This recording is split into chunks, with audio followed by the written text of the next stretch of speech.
Pemirsa, kita akan memasuki kabar nang Panambayan. DPRD Banjarmasin menggelar rapat perdana bersama tim anggaran pemerintah daerah di ruang rapat paripurna DPRD Banjarmasin, Jalan Lambung Mangkurat, Banjarmasin Tengah, jelang tengah hari Kamis 13 Agustus 2020.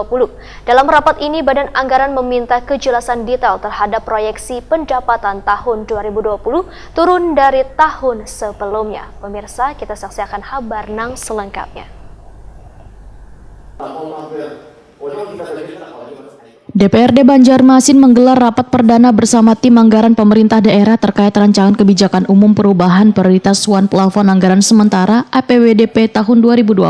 Di ruang rapat paripurna DPRD Banjarmasin, Jalan Lambung Mangkurat, Banjarmasin Tengah, jelang tengah hari Kamis 13 Agustus 2020.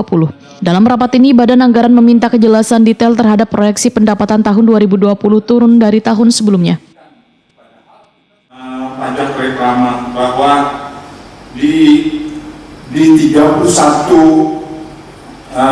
bulan Juli ini hampir 2 miliar, tapi diprediksi itu hanya dipahaminya hanya 2,8, jadi ada 800 miliar itu penambahan. Nah, ini juga seperti apa? Kemarin saya minta informasi, satu jalan saja di Jalan Gatot itu ada 137 reklame. Itu hanya satu jalan yang namanya Jalan Gatot Subroto. Kita ini kan luas kita ini ada beberapa. Nah, saya kira harus ada rincian yang detail, yang jelas. Pajak-pajak reklame yang mana sebetulnya yang sudah dipungut ataupun yang belum dipungut gitu kan.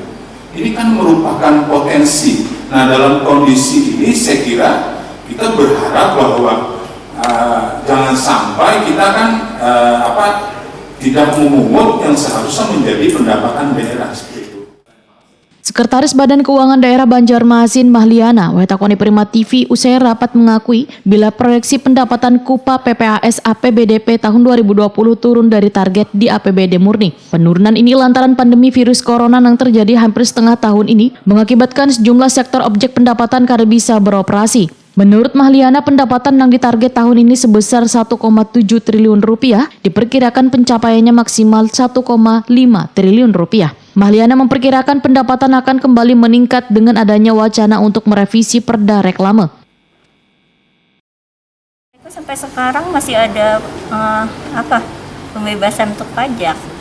Jadi mereka tidak membayar pajak selama beberapa bulan, tapi dari bulan depan nanti baru kami pungut lagi.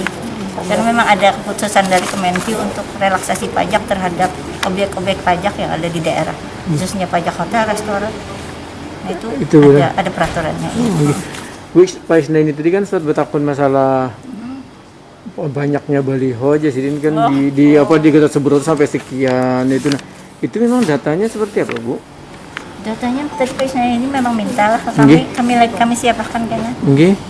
Kadang yang disambat Pak Isnaini itu Bu jujur Bu datang sampai segitu di Gatot aja sampai ratusan itu, Bu. Memang yang halus-halus.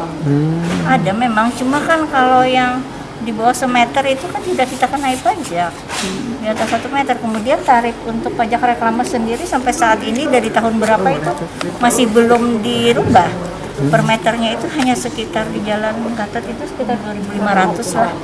Nah, itu kan kami ada mengusulkan untuk untuk perda, mengusul untuk perubahan perda reklame. Jadi tarif-tarif di situ akan disesuaikan karena memang halus benar. Banjarbaru aja sudah berapa persen dan naiknya dari itu. Sementara itu, Wakil Ketua DPRD Banjarmasin, Muhammad Yamin, berharap pada pertemuan berikutnya Satuan Kerja Perangkat Daerah yang berkaitan dengan penghasil pendapatan asli daerah dihadirkan, sehingga bisa mengetahui secara detail sektor yang pendapatannya turun akibat terdampak virus corona. Politisi Partai Gerindra ini pun menyambut baik adanya wacana revisi perda reklame yang kedepannya diharapkan bisa meningkatkan pendapatan asli daerah.